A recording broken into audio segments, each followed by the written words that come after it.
I thought it was pretty cowardly, kind of pretty bush league, which, you know, there's plenty of tape out there to watch. I haven't seen it replayed, but yes, I really haven't seen it, anything like that yet. How do you feel? I'm fine. I'm good. Good to go. That's Mason Rudolph after the game, after he was hit in the head with his own helmet. And fortunately, he's fine, which is also very fortunate for Myles Garrett, because I think the punishment would have been worse if there would have been a severe concussion inflicted on a guy who was knocked out cold last month on a hit from Ravens safety Earl Thomas. Let's hear what Mike Tomlin, the coach of the Steelers, had to say after the game when he was asked about that moment that happened with only 8 seconds left. I'll keep my thoughts to myself. You guys saw what happened at the end. You have no comment about it? That's exactly what I said. I got no comment. Have you ever seen anything like that at the end of a game? No more questions regarding that, because I'm saying nothing. Here's why Mike Tomlin said nothing. And also, the Steelers PR people were doing a very aggressive job of getting their guys to zip it quickly, so they didn't say much about what happened. Now, Marquise Pouncey had some things to say. I mean, some of it was unavoidable. There was a memo that was sent by the league October 11, 2019. I have a copy of it here.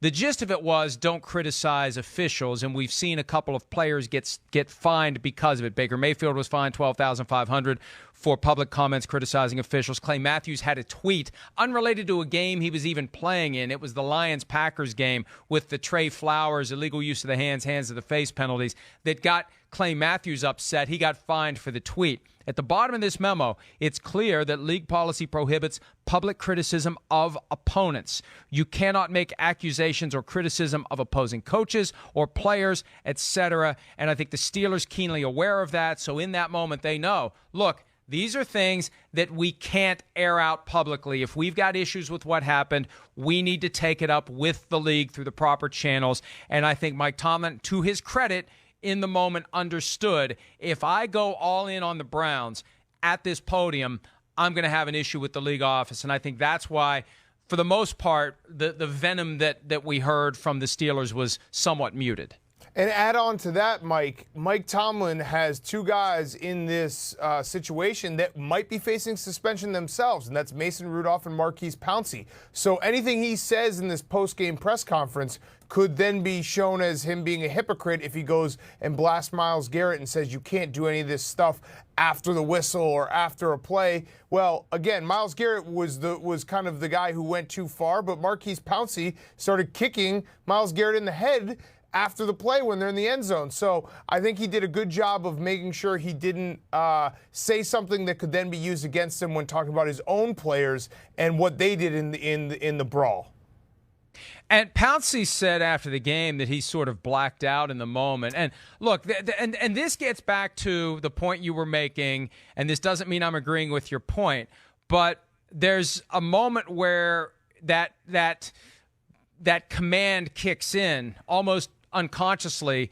You got to protect your quarterback. You got to protect your teammate. And once somebody crosses the line as far as Myles Garrett does, we're in uncharted territory here. We don't know how the other human beings are going to react in that moment when they see an opponent remove the helmet of the quarterback and whack him in the head with it. And I think what Marquise Pouncey did, Big Cat, is what a lot of us would do in that situation when we see it go that far. I mean, what do? Do you take a step back and say, oh, that's an unfortunate development? Or do you jump in and try to keep it from getting worse? And in the process, you become an aggressor.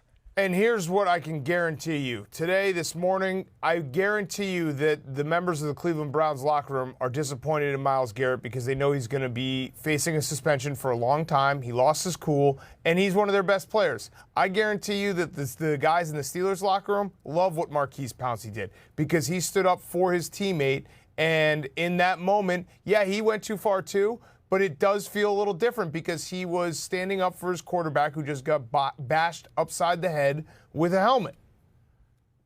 And Myles Garrett still had his helmet on at the time. There's nothing funny about this stuff, but I always chuckle when someone punches someone in the head who's wearing a helmet.